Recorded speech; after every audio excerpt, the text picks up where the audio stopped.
ella dice que hizo su tesis, ella estudió antropóloga, hizo su tesis sobre juegos de pelea como Street Fighter, Mortal Kombat. That's right? Yeah. Así que aquí como buen Alfredo La Madrid, así amiga, cuéntanos de qué se trataba tu tesis. Please tell us what was your thesis about? Fanatic. I'm really fan of it. Yeah, because in the 1980s, when the games were released, they were in arcades.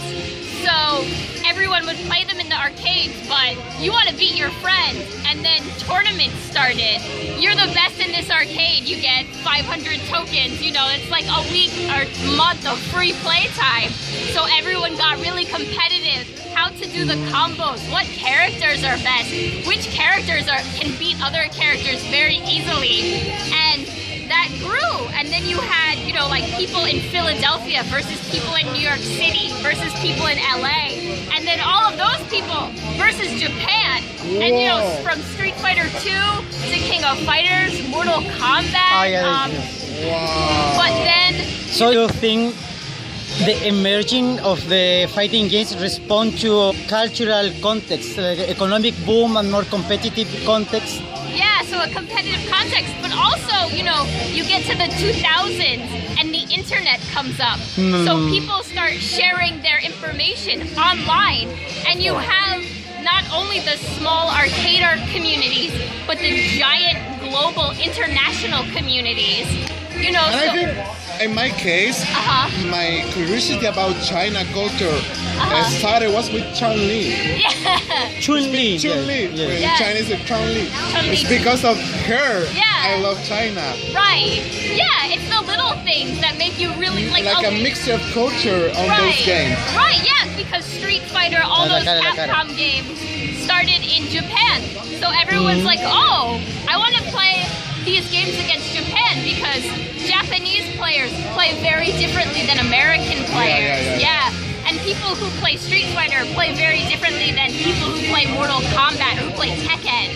So you have a big mix of people who play all these different fighting games and coming together and being like, oh, well, I really like these characters. And you know, Street Fighter has Street Fighter 2, Turbo, 3, Third Strike, 4, Ultra. Yeah.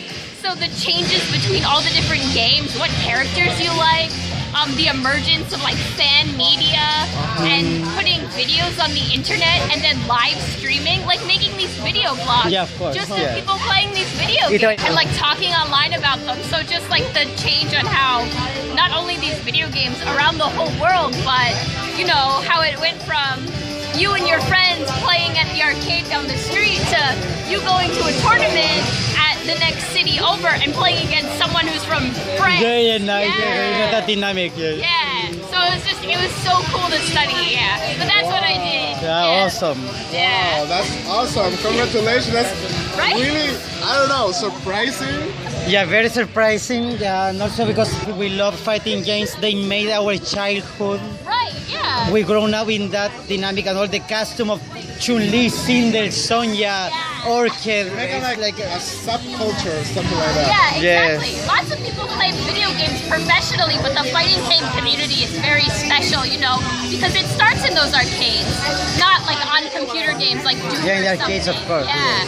You put the token and I everything. love going to, in fact, in Beijing, in China, I love to go in a place for arcade games, and I go there. Really? Yeah, Oh we my got God. it, we got it. Oh, yeah. And I fight against Chinese guys. Yeah. Really cool. Awesome. Exactly, yeah. You get to meet lots and lots of people in one place and play all together.